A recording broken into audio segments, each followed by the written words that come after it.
ladies. How are you today? So good. Great. Thank you.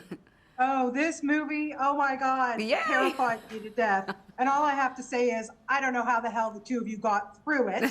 Having said that, Andra, I just wanted to know, to start with you, how on earth you connected to Ebony to make her so real. So I can't even tell you what a tour de force performance. Thank you. Congratulations. Thank you so much. Bless you. Thank you. I really appreciate that.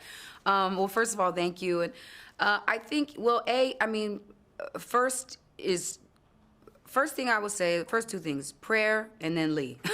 So I was like, that was, it was, and my mom, actually, to be honest with you, Ebony has more in common, unfortunately, with my mother than she does me. You know what I mean? So it did require me to dredge up some unresolved things within myself and that, dynamic that I don't know that I was ready to face, but apparently this was the time to face it because I could lend it to Ebony to tell this story. And the other part is Lee, I mean, I rely on him for sure. Like a lot of times people ask, how do you know if you got a scene? I'm like, if he says I got it, I got it. And I can trust that. And then with the cast, like I'm forever grateful.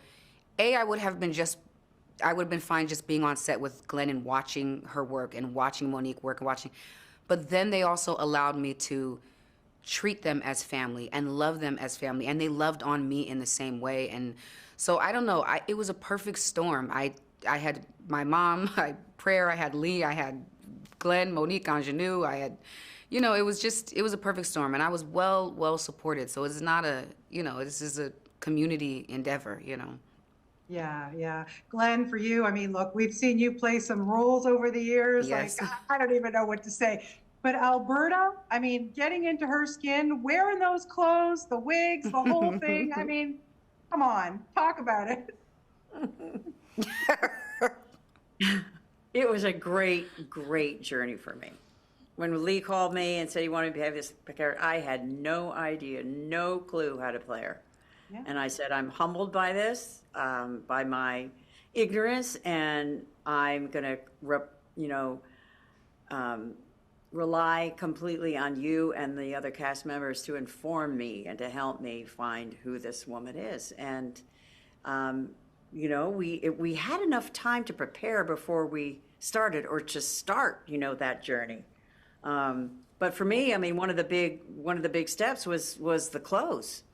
I had to really shift my perspective on my body, because wow. I was, I've worked in covering up parts of the body that I don't think are pretty, but Alberta's the absolute opposite. Alberta embraces her body and feels sexy and powerful, the way she dresses. And for me, it was a revelation.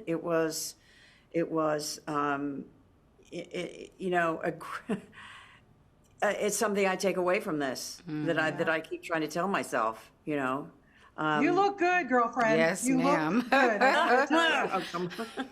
Yeah, you really did. I mean, honestly, what a role. Amazing. Just to wrap it up, I guess I want to ask the two of you. When I started watching this movie, I felt one way. And then when I finished it, I felt a different way. Andra, I want to ask you if you believe in a higher power. Yeah, I'm actually Christian, so it mattered to me very much in this movie.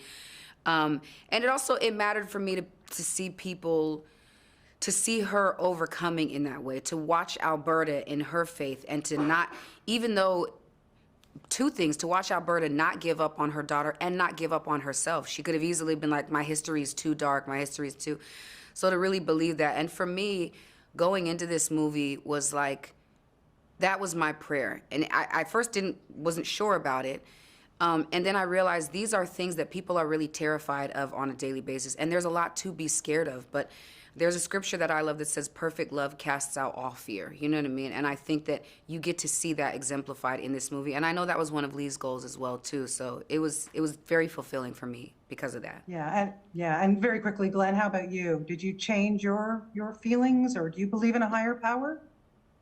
I believe in a higher power. I don't know if it can be contained in a church, one church or the other, but I certainly believe in a higher power.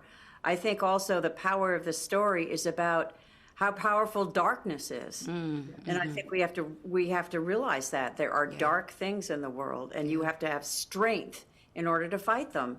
And you have to have great strength to be able to break the generational cycles that your family is caught up with. And our family in this movie is cycles of abuse. You're doing the best you can within that cycle. And I think it is a metaphor for how you can break that cycle. Yeah, well, you ladies were absolutely spectacular. Thank you. Thank you so much for your time today. I so appreciate it and hope you have a great weekend. Thank you for your Thank time. you. Thank you so Okay, much. ladies. Take care. Take care.